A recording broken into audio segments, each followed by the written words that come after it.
Welcome to day 2 of Bahamas with Bob. We're at the Island House Invitational Triathlon. We're sponsored by Island House.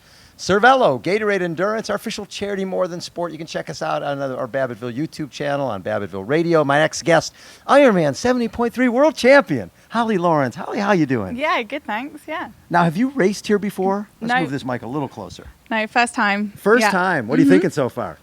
Yeah, I don't know. It's just so different to anything I've done. Doesn't look so. like UK. This is No. Although there was a bit of rain earlier, so felt at home. Yeah, a little bit, but yeah.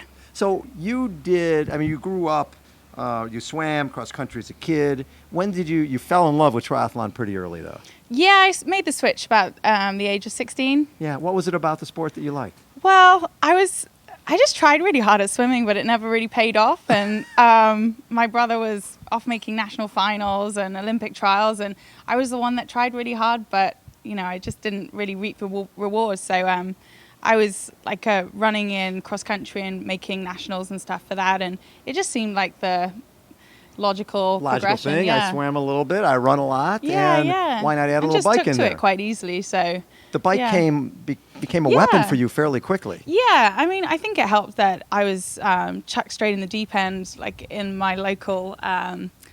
I just rode with a bunch of middle-aged men, right from the get-go. So who wanted to drop you? Yeah. Well, I just hang on for dear life for every ride, and wait till I popped off. But yeah, it was good fun. So when did you decide that, or what race did you do that made you feel like, you know what, I think I could be really good at this? Well, I just got into triathlon first and kind of knew straight away that's what I wanted to do, and just went through the British racing series. Yeah. And but I think I never really knew if I would be any good, but I just wanted to see where I could get. And at first, that was in the short course, and so the goal was Olympics. Not really. I think because I saw that with my brother, that the Olympics was everything, and I was very put off by that. I just wanted to see what the best I could be was, and I didn't care about team kits or Olympics and stuff. Yeah. That I kind of was just put off about that because I just saw what it did to my brother and stuff, and so that was pretty hard. If he wasn't making the Olympic team, he was a failure. Yeah, and he took it really hard when he had an injury. So I just had a totally different approach, and it was only going into long distance where I thought I can actually be good. So the nice thing about what I love about long distance is I feel that I can go out there, and I've never done ITU stuff, but I always felt that, in the swim, if somebody's faster, they go by me. If someone's faster, I'm never in anybody's way. It's relaxing.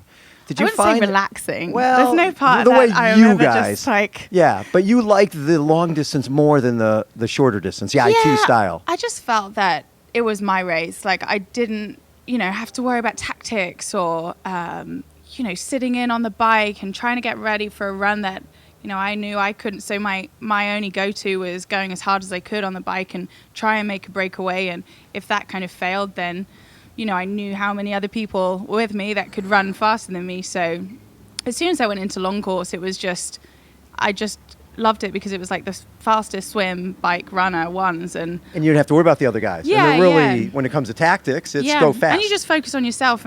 If you do that, then you'd have a good race and not worry about everyone else. And it was just stressful, and I just generally love it. Yeah. Love racing. What was the first long course race you did?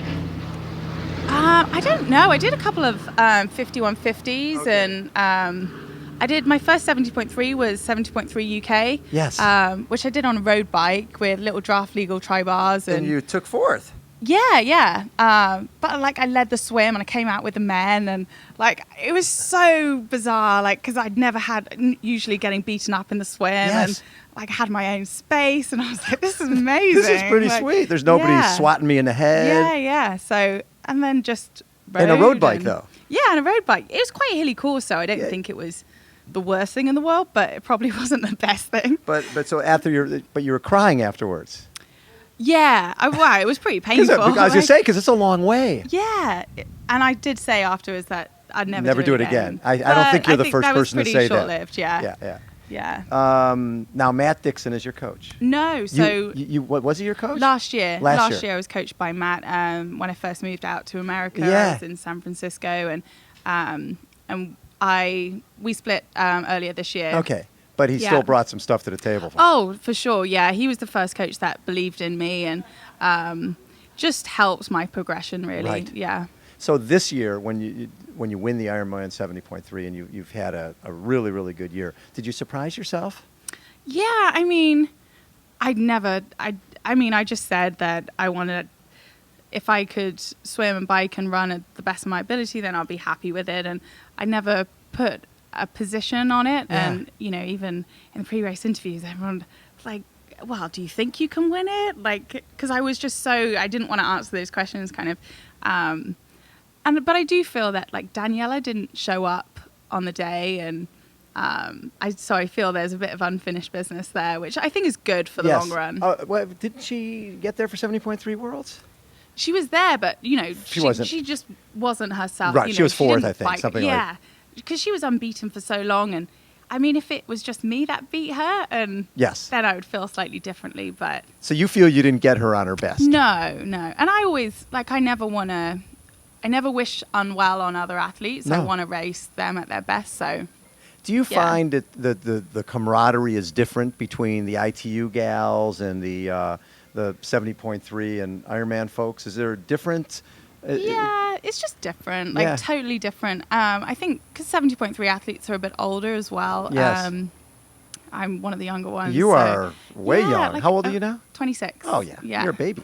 Yeah. So, but yeah, it's just different. I feel like because there's a lot less tactics and stuff. It's like I hug people before the race start. You Yeah. know, my competitors and stuff. And Who's yeah, ever best on the day is going to be the Yeah, best. It's not like exactly, you're going to change exactly, anything. yeah. There's no mind games. Well, I mean, some people play mind games, but that's not me. Yeah. No. Yeah. So how did it change things for you when you win the Ironman 70.3 World Championship? Because even though your feeling was Daniela wasn't at her best, Yeah. she was still there. You Oh, beat yeah, Melissa I mean, Hallshoot. Big The athletes, field big was... athletes. Yeah. I mean, I never imagined to be out of the front all day as well. Like, Yeah. I mean, Like you had like over a 3-minute lead off the bike. over that. It was like 3:48. four- Or was it 4 something? Yeah. Wow. It was, which, Oh, 4:09. Yes. yeah. So, No, 3:48. 3:48 off the bike, and you won by like you went 4:09 in the race. yeah, I think I won by like 2 minutes. Yes, or you something. did. Yeah, And, yeah. yeah, so I never really raced anyone that day. It was, I was just out on my own all day, and I was, I never got to see what it was like if someone caught up. Yeah, Yeah, so. Do you like that? Do you like would you rather race off the front, or you like racing No. racing a person? Well, I just like, I mean, I love being on the front. I mean, even if I was in a bike group, I'm sure I would find my Yeah. way to the front. I wouldn't mind sitting in, but yeah. Whatever, yeah. So with this group here, you've got ITU athletes, you got Ironman athletes, you Yeah. got 70.3 athletes, world Yeah. champion like yourself. You like this concept of going Yeah. head to head against people you might not have ever raced before? Yeah, I mean, I think for everyone, it's just such a big unknown because you don't know how well the ITU girls will Yeah. bike on a time trial bike. And they haven't spent much time on it.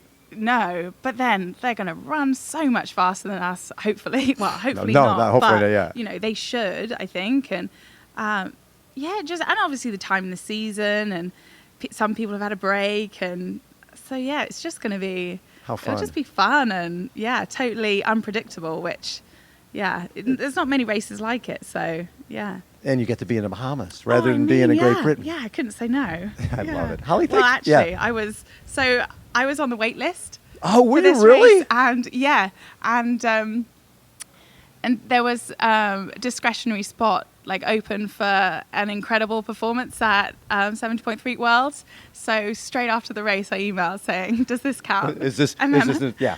Yeah. So I got in. Yeah. I think that sort Yeah, of. yeah, it That counted. sort of counted. Yeah. Yeah. Love that. Yeah. Holly, always a pleasure to chat with you. Cool. Congrats on an amazing season, Thank you. and good luck this weekend. It's going to be fun starting Yeah, tomorrow yeah. morning. Yeah. TT time. Yeah. Love it. Full out. Holly Lawrence has been our guest. This is Bahamas with Bob. We're at the Island House Invitational Triathlon. Hold on, everyone. We will be right back.